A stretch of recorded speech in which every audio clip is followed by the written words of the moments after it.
I love telling a good story on the Exam Room podcast. If you have listened to this show for any length of time, you know that the best episodes are the ones that feature just these incredible stories. And today we are going to tell one of those stories, and we're going to tell it from a very poignant point of view.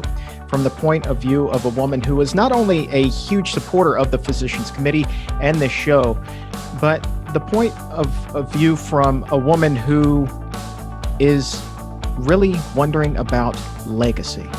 And she is ensuring that her late husband's legacy is continuing the good work that they began when he was still with us.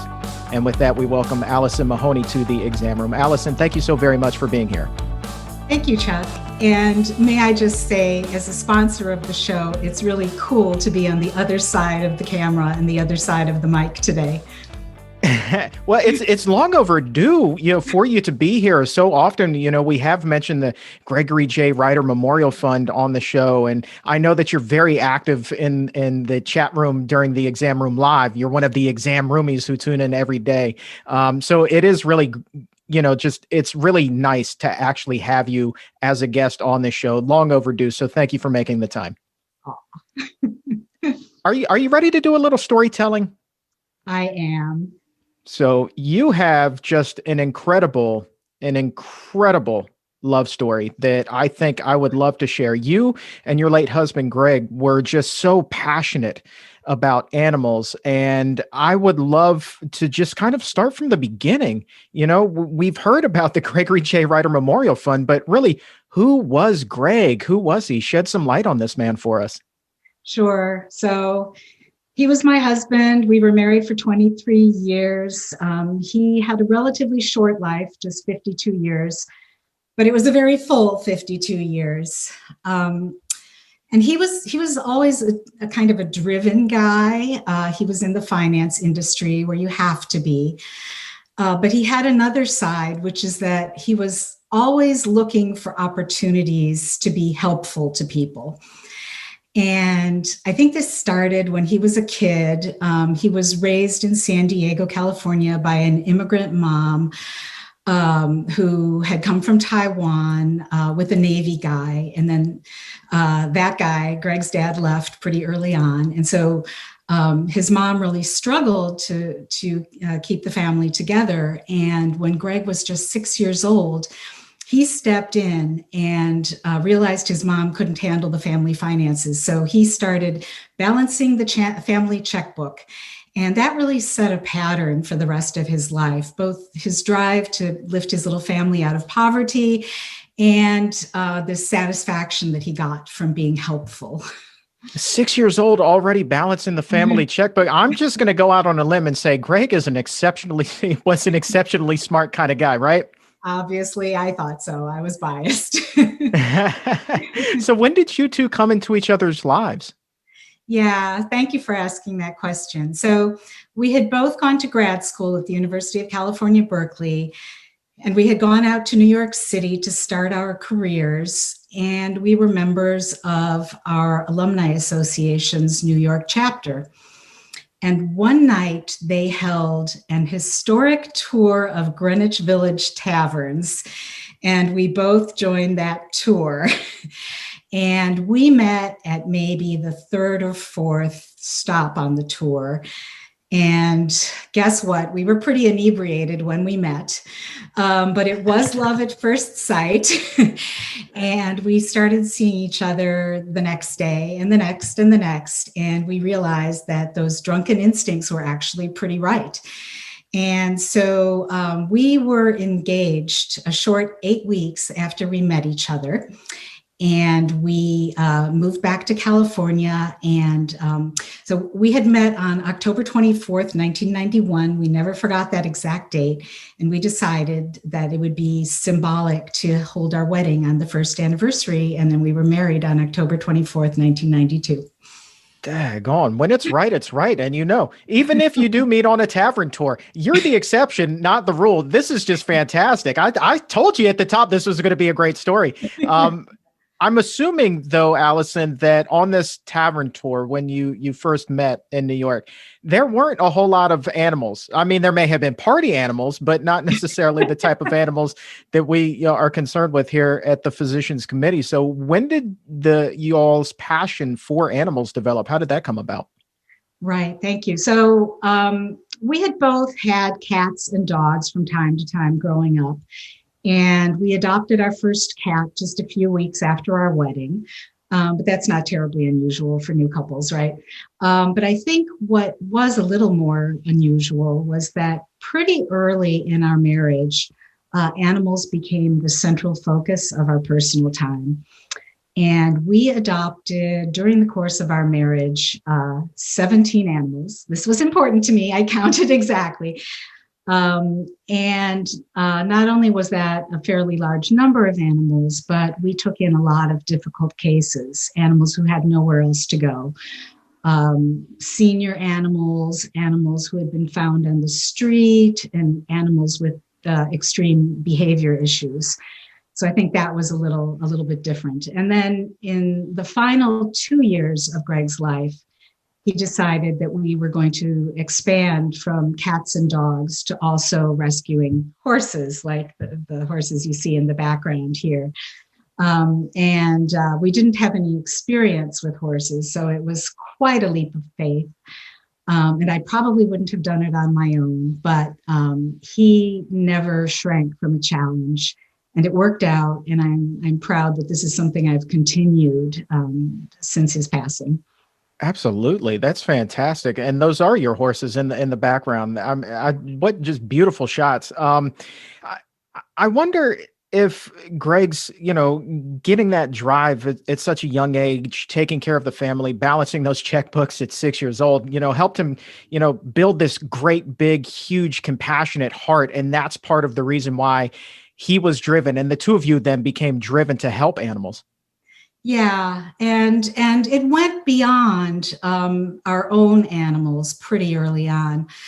In the 90s, when we began with cats and dogs, pretty early on, we also started supporting the rescue groups that our animals came from.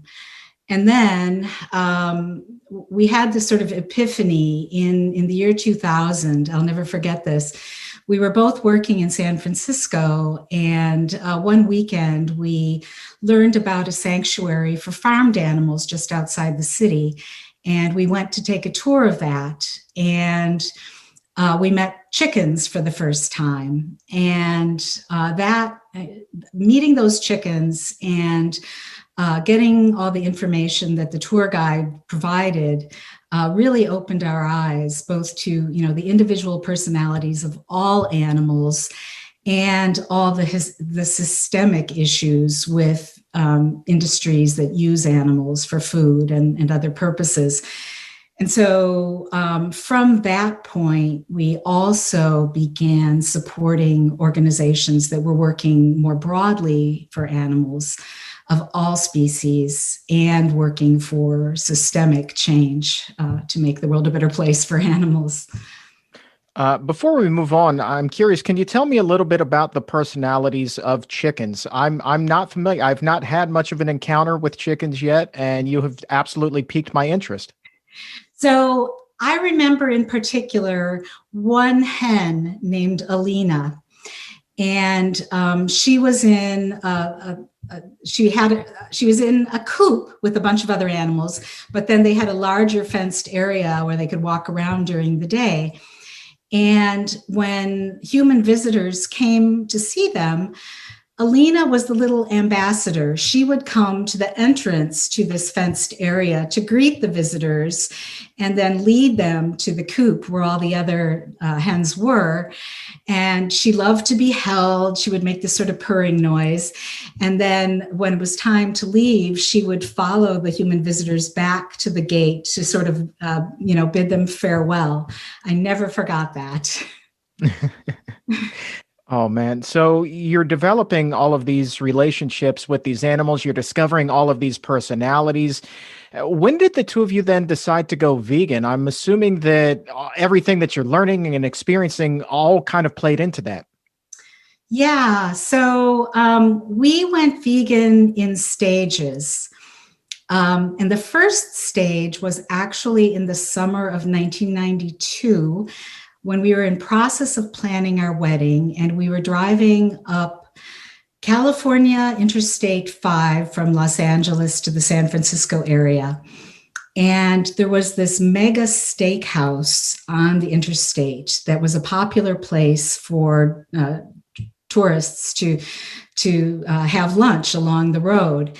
And while apparently all the other tourists were just focused on their juicy steak, all we could focus on was this feedlot that was right adjacent to the steakhouse. And in this feedlot were hundreds or maybe thousands of really sad looking cows. And they smelled even sadder than they looked. So we couldn't figure out how anyone could think a steak would be appetizing after seeing that. But apparently we were in the minority. And the night after we passed that steakhouse and feedlot, Greg had this dream. And in it was this sort of cow-like creature saying, "How can you eat me?" And he told me about this dream. And that day we decided not eating beef ever again. And by the way, we're not eating any mammal meat either. And that went on for about 8 years, that we didn't eat mammal meat, but we still ate chicken and fish, etc. But then coming back to that same sanctuary for farmed animals, that was when we decided no more eating the flesh of any animal. Still, we weren't quite vegan. But once we went vegetarian, we met lots of vegans, and we started asking questions about, what's wrong with dairy and what's wrong with eggs. And over time, we came to learn that, cruelties inflicted on egg-laying hens and dairy cows may, in fact, be even worse than what animals raised for meat experience. And so finally, by 2009, we decided we're going completely vegan, not eating anything that comes from an animal, not wearing anything that comes from an animal, no furniture, no vehicle upholstery, nothing that comes from an animal. So it kind of went like that for us, and we never looked back. And Greg he strikes me as such an interesting guy, being so driven in the finance world, which I've never been a part of it, but I think that the lay perception is it can be very, I don't want to use the term aggressive, but maybe, aggressive, competitive, something like that. But then we hear you tell these stories and about the dream, and it's like, he's got this huge compassionate heart. I mean, he was a very well-rounded individual. He was. I was really proud of him, still am. And I think, yes, he was perceived as kind of an oddball in his professional circle. But he had this way of being sort of a pleasant eccentric. And, people were attracted to him because he was super smart, but also kind of goofy and silly. And that manner, I think, really moved hearts and minds in a way that kind of a more lecture-y approach wouldn't. And so I feel like, he really had a profound impact on a lot of people he came to know in his profession. And, after his death, I set up the Gregory J. Reiter Memorial Fund in his honor to go on supporting all the causes that he and I had supported together during his lifetime for animals. And I was really gratified to see the number of people from his profession who really probably hadn't otherwise been inclined to care about animals, but who did give to the fund. And by the way, many of them do still contribute to the fund even to this day. Isn't that so interesting? I think it was Shakespeare that wrote, "To thine own self be true." And I think that there's something about authenticity that we as humans just recognize and we gravitate toward, because so often we feel the need to put on airs or wear these masks. But if you're someone like Greg and you are just living your true life every single day, people are going to recognize that, even if you are perceived as being that oddball. But you know what? That oddball, he's got something that not a lot of people do. Right. And he was good at what he did, so that helped as well. Oh, well, naturally.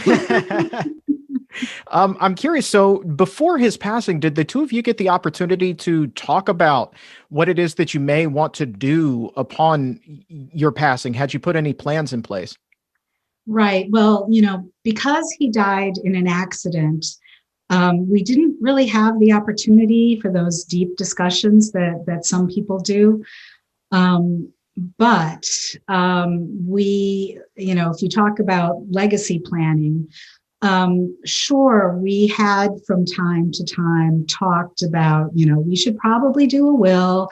But I think for, quite a few years, we were one of those couples who said, yeah, but gee, how do we get started? And then we put it on the back burner.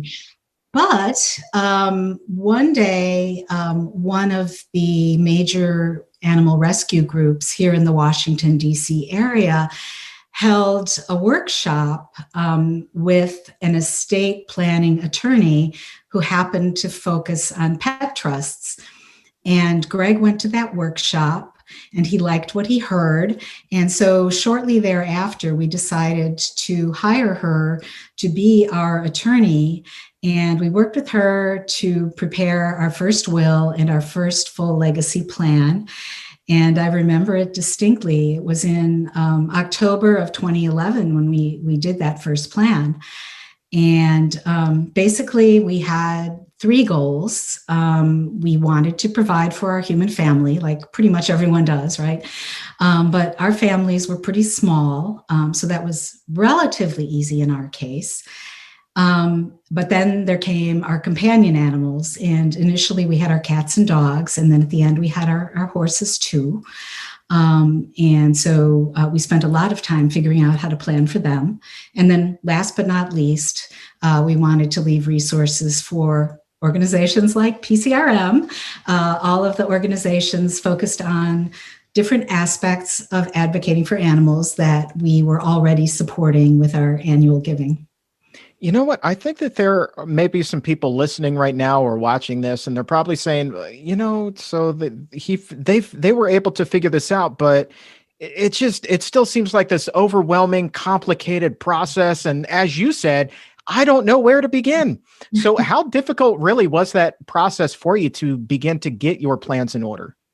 So I like to think of it like this. You can imagine a scenario where you haven't done any kind of a will or any kind of a legacy plan. In that scenario, speaking to your listeners and viewers out there, what's going to happen to your family? How difficult are you going to make it for them? And if you have companion animals, who's going to take care of them? Your resources are going to get held up in court, maybe for years. They're going to get whittled away. And in the end, they probably won't go where you want them to go. But then think about the other scenario where you've taken the time to do that legacy plan. And then your loved ones are provided for, whether they be human or animal. And, your resources are freed up in a matter of weeks or months rather than years. And those resources are pretty much where they were when, at the time of your passing. So when you think about those two scenarios, any stress involved in working on the legacy plan is so well worth it. Well, okay. I love that. And here's a big question for you. The Gregory J. Reiter Memorial Fund was the very first sponsor of the Exam Room podcast. And I've always wondered, what is it about the Physicians Committee that piqued your interest? Why did you find it important for the Physicians Committee to get your support? So we began supporting PCRM together in 2010. And that was a big year for us where we had both advanced in our careers to a point where we could begin making significant contributions to a number of organizations that we thought were doing great work. Although we supported, and I still support, a number of animal advocacy organizations, it really struck us early on that PCRM has a special niche in that it ties together in one neat package a better world for animals, a better world for our environment, and better health for individual humans. And we got to see a very specific personal example of this very early on, because in about 2012, Greg's very closest colleague was diagnosed with esophageal cancer, and he thought he only had a few months to live. And this was a guy, quintessential finance guy, who didn't really care about animals at all. But he had a very strong instinct for self-preservation, shall I say. And so as soon as he got that diagnosis, he started doing his research and he learned about plant-based diets. And as part of his treatment plan, he insisted that although he never went completely vegan, he insisted on a primarily plant-based diet. And he did go into remission. And now, 8 years later, he is still alive and well and cancer-free. So that really hit home for us, the importance of bringing human health into the discussion of what's best for animals and the environment too in going plant-based. Holy cow. I was not expecting that turn in this conversation. What a story that is. Man, congratulations to that gentleman. That is fantastic. I got to ask, as long as you're here too, how did you first hear about the exam room, and why specifically did you want to help us out with the podcast?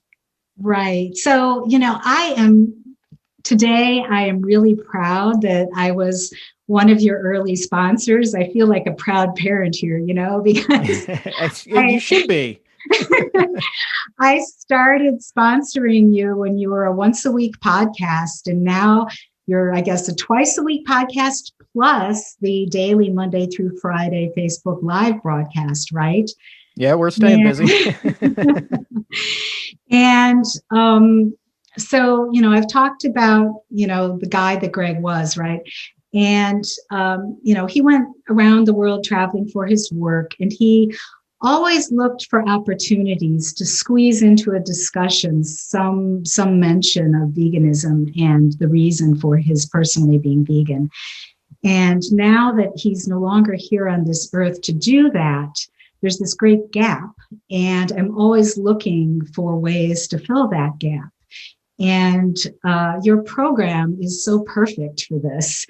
You have that international reach.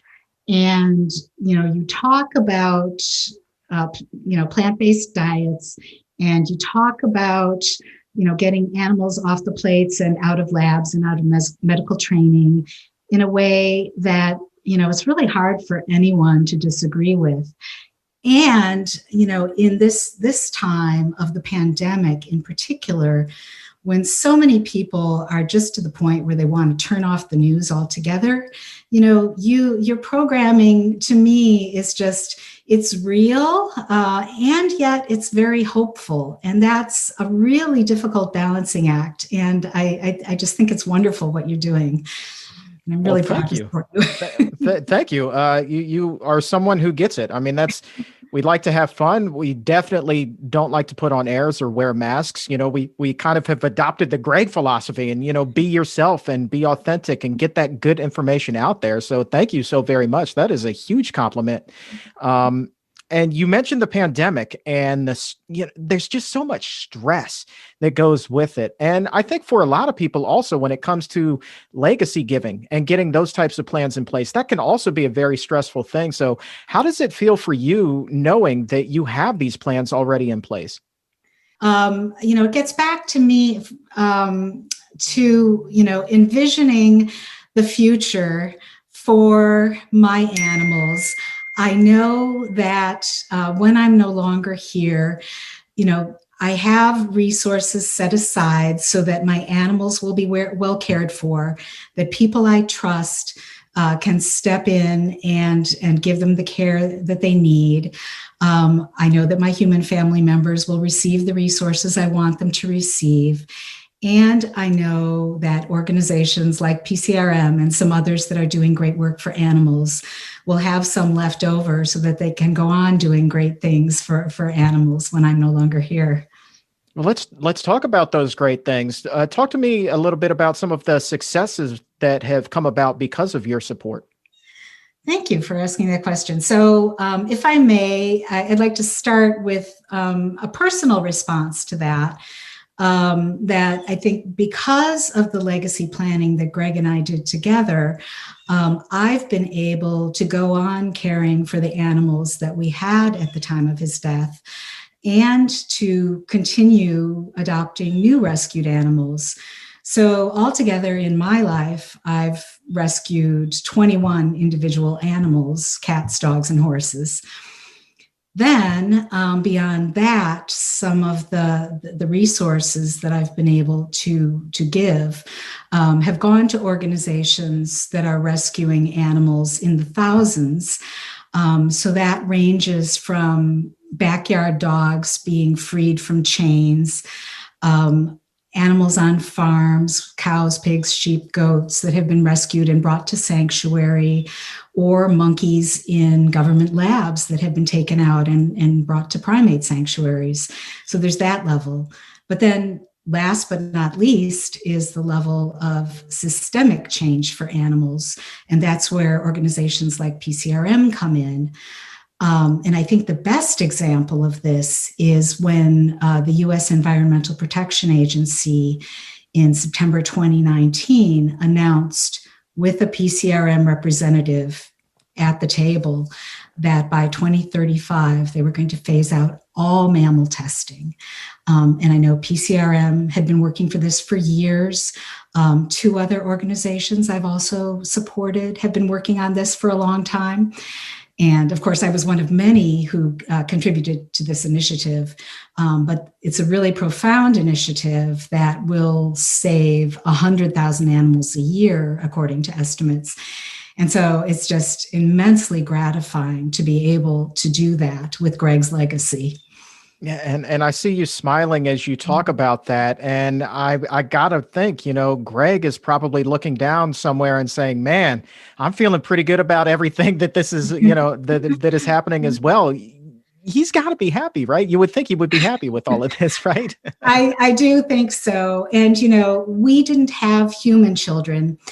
So he said many, many times during our lives together that our animals were our kids. And so I like to think he's smiling down at all those thousands of animals, for whom he's making a real difference. Yeah. My wife and I are the same way. Human kids probably aren't in the cards, but well, my kid is sleeping under a blanket right there and he's snoring. So if you hear little Rudy, start, that it's all good. Final question. And this is for those who say, well, I want to do what Alysoun has done. I want to make sure that plans are in place. I want to be like Alysoun. I want to be like Greg. What advice do you have for others who want to create this plan now so that their legacy can be intact? What advice do you have for them? If I may, I have three thoughts on that subject. The first is, even before you talk to an attorney, there are some little things you can do. And I would say, when you finish listening to this podcast or watching the video today, go and do these things right now. And that the first thing you can do is to look at any of your resources that have a beneficiary attached, where all you have to do is fill out a simple form and maybe have a witness, maybe a notary, but an attorney isn't even required. And an example of that in the United States would be a retirement plan, like an IRA or a 401k. So look at your beneficiary. And if you haven't updated it in the last 5 or 6 years or ever, do that right now. Then, I've read some surveys that say something like a third of Americans think that they don't have enough resources to do a legacy plan.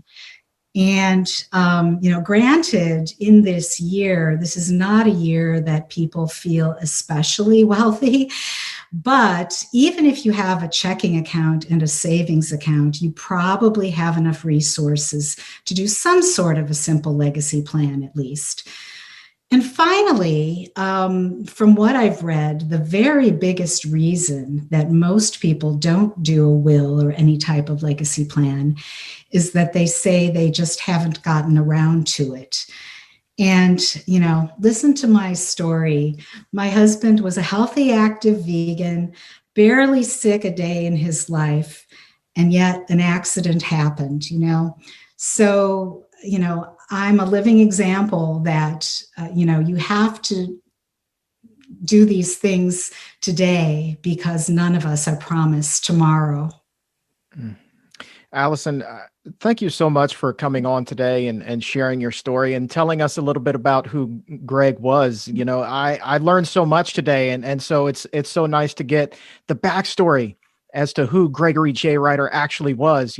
So now every time that I get the opportunity to talk about his fund on the show, I'm going to smile a little bit more. I'm going to feel that connection a little bit more. I think everybody who's listening now feels like they made a friend today in Greg and with you as well. So I just want to say thank you from the bottom of my heart for coming on today and for all of your support of the Physicians Committee and the exam room. So thank you so very much. Thank you, Chuck. It's been a real honor.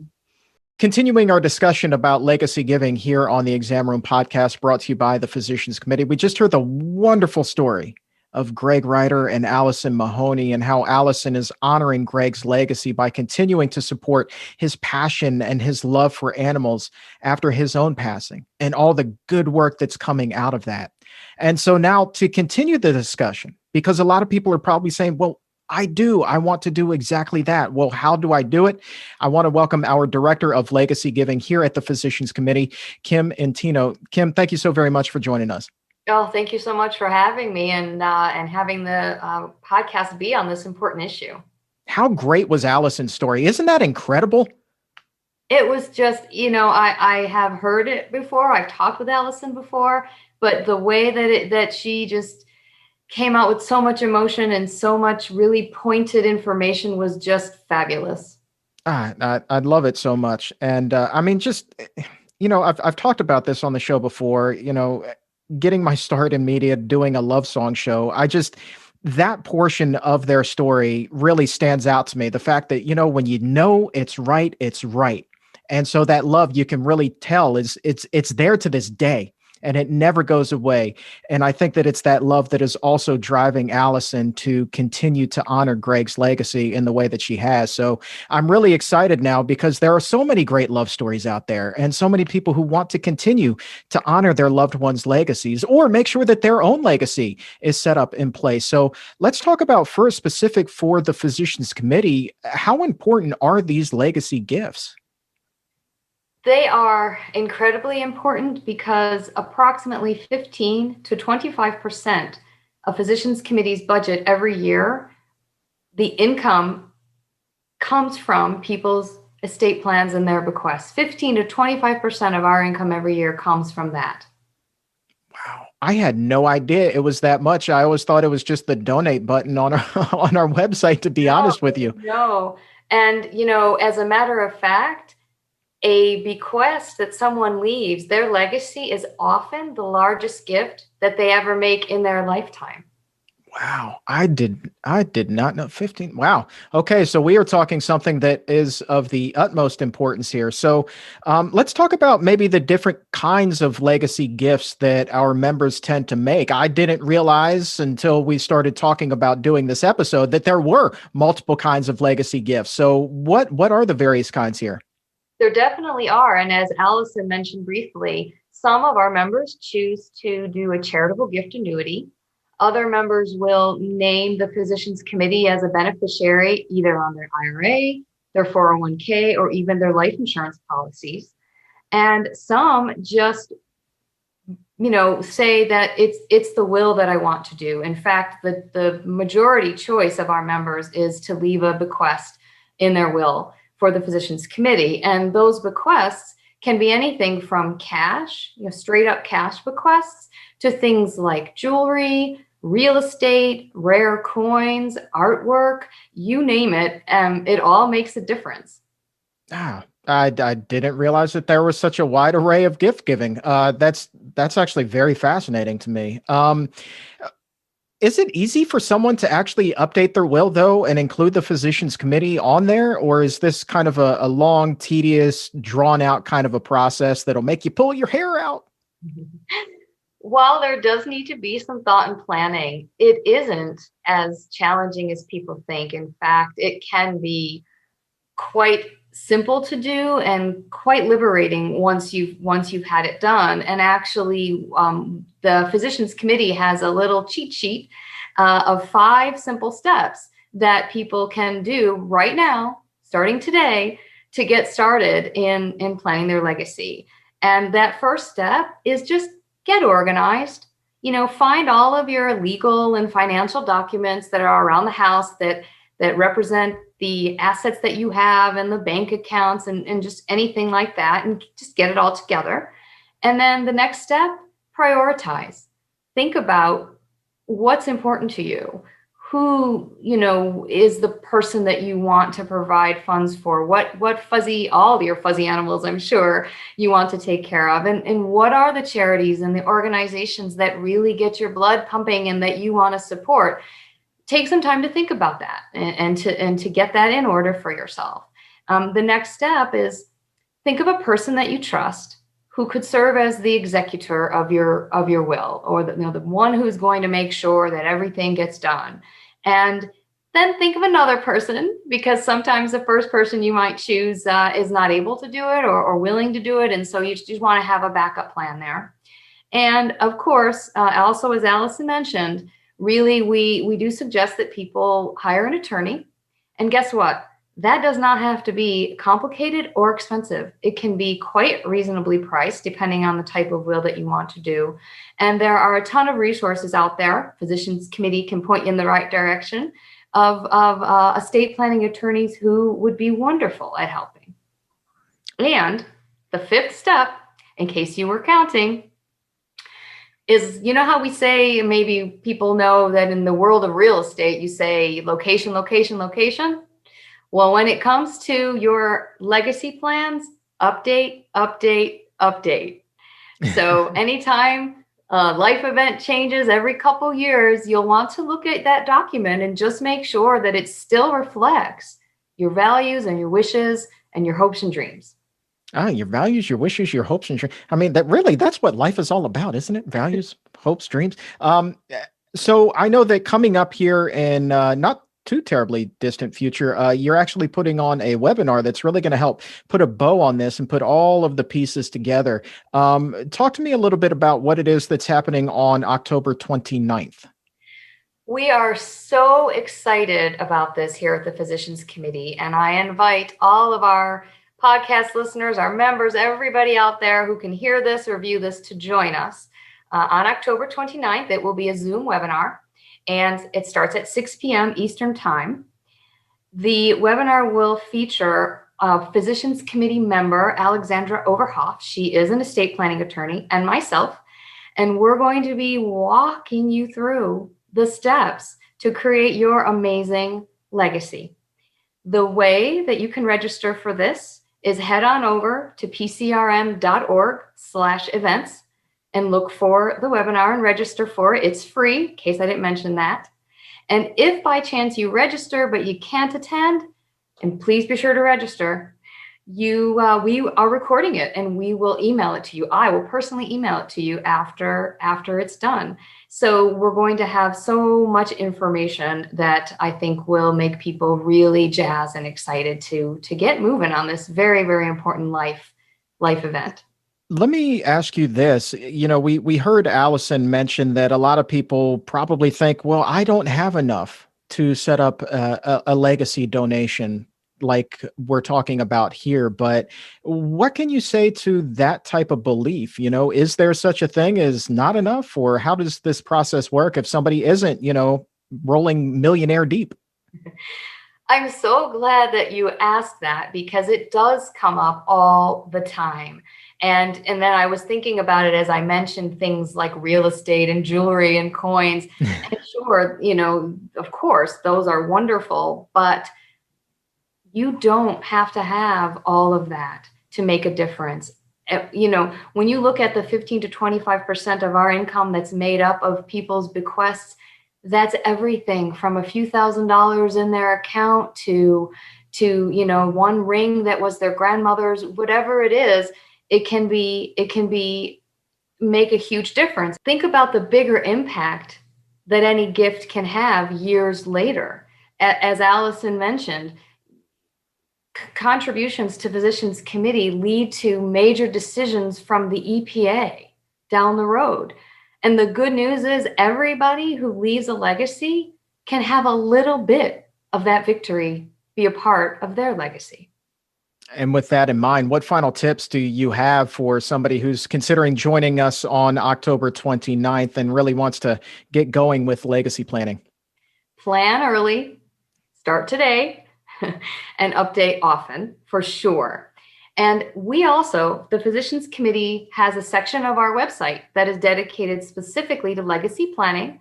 It is pcrm.planyourlegacy.org. So visit that and check it out. A ton of information at your fingertips there. But this is my favorite tip. Please email me or give me a call. You can find my information on the website. I believe Chuck may be sharing that information after as well.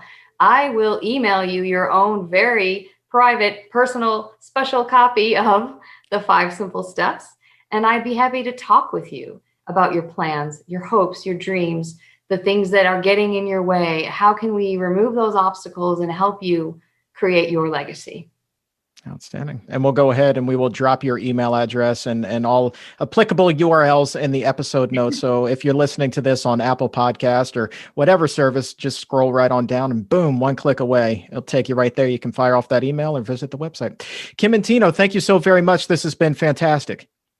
Thank you, Chuck, for letting this episode happen. And thank you so much, Alysoun, for all your support to the Physicians Committee and for sharing your amazing legacy story.